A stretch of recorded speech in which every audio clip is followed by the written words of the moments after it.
Bernat TV. Today we have an economic special.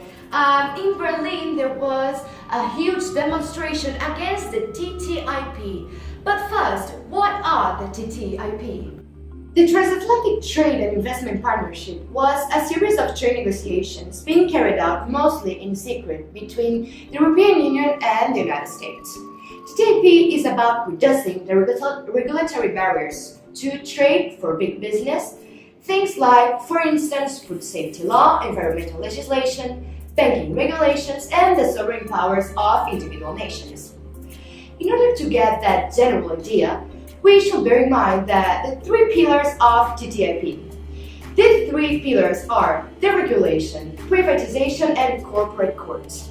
The first pillar is deregulation, which means that TTIP is not a traditional trade agreement designed to reduce border tariffs on exports.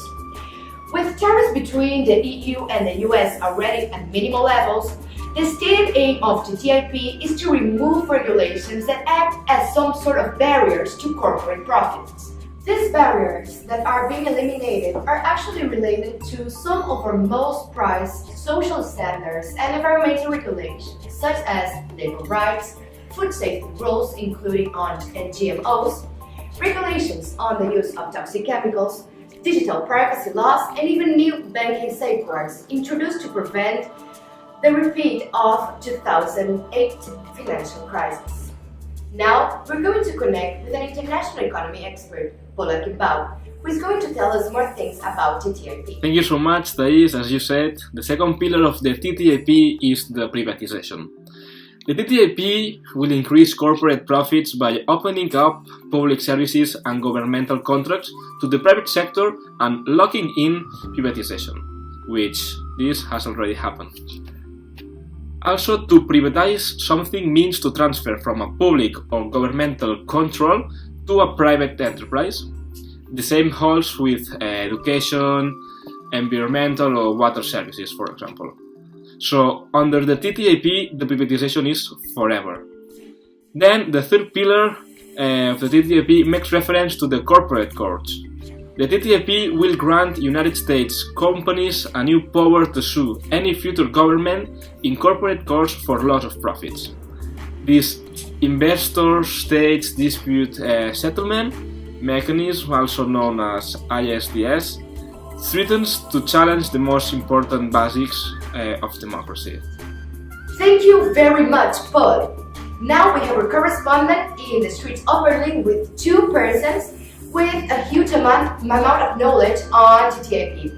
Being one in favor and the other one against, we're going to understand a little better what is this treaty about. Right, Thais, I'm here with Georgina, who supports TTIP.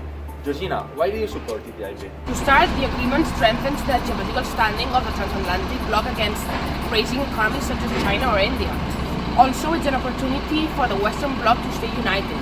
Moreover, I think the US and EU represents the 60% of the GDP of the world, and these nations' standards were unified. So I think it's an opportunity to encourage to raise their own and be way more competitive. And I'm here with Oriac, who is clearly against TTIP. Oriac, why are you against TTIP? Well, I think that we should not only take into account economic data. For instance, with the TTIP, public services are in the firing line. And well, this means that the TTIP could open the door for the privatization of the European public health system. And now, Thais, after hearing the arguments from both sides, I'm going to put them face to face in order to contrast their ideas. I don't agree with you. TTIP has the potential to boost the GDP of its economy in Europe by 0.5%.